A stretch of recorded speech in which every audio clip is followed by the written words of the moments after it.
me begin with the first three stanzas of an old Negro spiritual titled, "Oh, What a Beautiful City."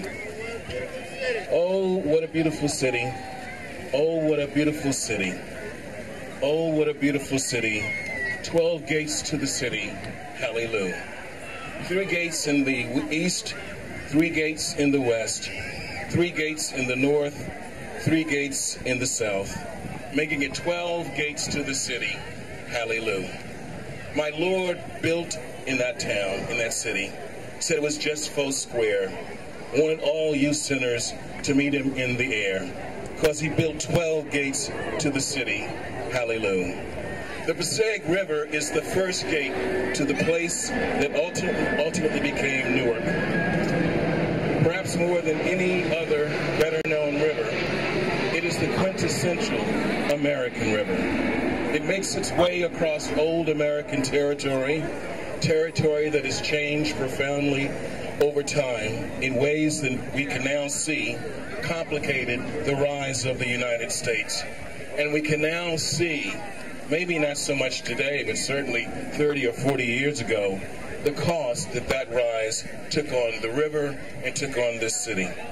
At a program such as this one, let us acknowledge our Indian forebears on this, our inherited habitat, where they once lived and thrived. From the land and from the river, the Indians took what was needed, leaving it as their forebears had found it. The great historian of New Jersey, John Cunningham, uses the following words to describe the area we are now in. It was settled after the Indian settlement. It was settled, as many of you know, by Puritans, those who landed with Robert Treat from Milford, Connecticut in 1666. At first, they shared the land and the river with the original people, the Lenape. The Lenape, according to Cunningham, and let me quote, especially cherished the banks of the Passaic River and the waters of the Newark Bay. For here the forests and the marshlands abounded in animals, and the shallow waters yielded fish, clams, oysters in abundance. They dried their game and fish for the winter and chose shells suitable for making wampum. End of quote. When the Puritans settled along the banks of the river, these very banks, the Passaic became a conduit to their future. What happened here after the original people left and after the Puritans died out is a story of progress at the expense of a once lovely American river. It is a story that unfolded with a parallel expense to those who over time nearly forgot that the river was here. That was a story of Newark's 20th century. When I first came to Newark in 1968, it never struck me as a river town because the river was obscured by derelict factories and warehouses, and nobody went down to the river. In this sense, the contemporary history of the Passaic is largely, or has been largely, until a day like this, a sad story. The Passaic begins in Mendham, New Jersey, in Morris County, and it follows the most circuitous of routes, the most adventuresome of routes, till it ends more than 80 miles away from its origin in Newark Bay. One must wonder if the Passaic River's circuitous route from Morris through Passaic and then to Essex County and off into the Bay is a metaphor for a larger story. The Passaic is indeed one river, but seemingly it has existed on 2 planets.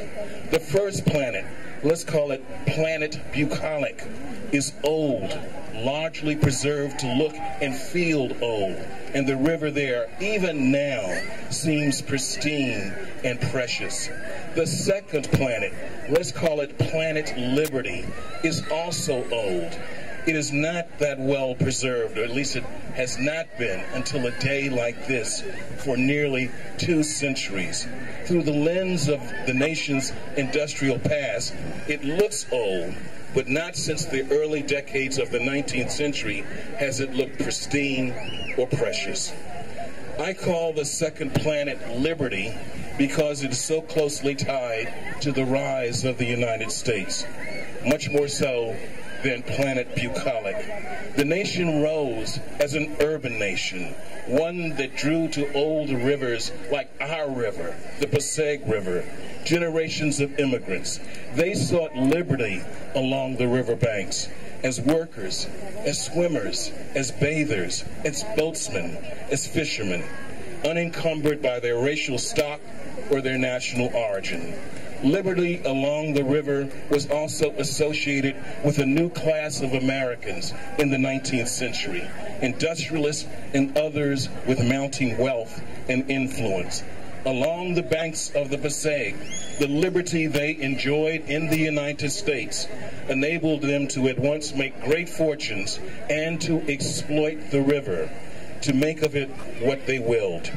All of this occurred before concepts like corporate responsibility, environmental stewardship, and justice, and workers' rights came into being. And so the river, if you will, our planet Liberty, our urbanized, industrialized, exploited Passaic River, paid dearly for what was not known at that time. Or could it be that looking after the river's well-being, after the well-being of its bank that embraces the river, it was not feasible in a society in which liberty had multiple meanings and multiple consequences. So as the river went, so did much of Newark and the county seat. Newark and all of its residents, not just those from this special community, the Ironbound, witnessed how closely tied we are as city people to the nearby waterway, to natural habitats, to recreational spaces.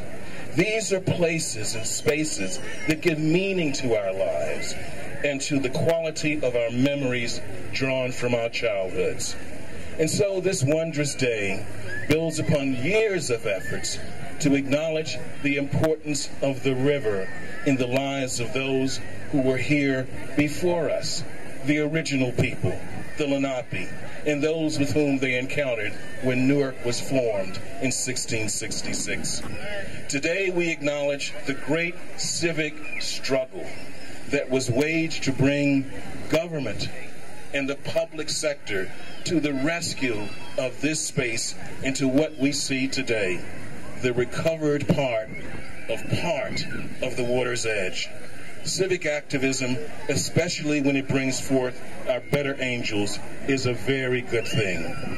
So I want to salute the residents of the great Ironbound, and especially the Ironbound Community Development Corporation, and especially the Newark Riverfront Revival Group. And Damon Rich, we've already heard from him with that great chant. And I want to exceptionalize Damon for bringing the city into the picture. Thank you, Damon. As with so much good work that finally gets done off the ground in Newark, this recovered space has forged a county-city partnership that will expand the riverfront north along the river.